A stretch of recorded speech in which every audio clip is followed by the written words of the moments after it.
तो गाइस आज देखिए, आज चल पड़े हम पहाड़ों जंगलों के रास्ते, कहीं दूसरे मंजिल पे, कहीं दूसरी साइड पे जा रहे हैं दोस्त। अब यहाँ से निकल कर कहीं दूसरा काम आया है, उधर चल के अब जाना है 1 किलोमीटर और।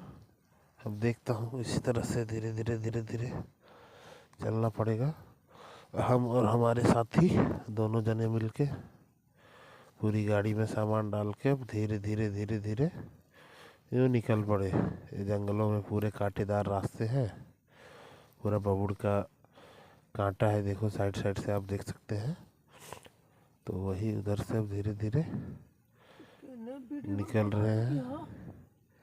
अब निकल के आराम से उधर जाके आगे फिर ट्राली है, ट्राला लोड कर लेके मशीन से फिर निकल पड़ेंगे।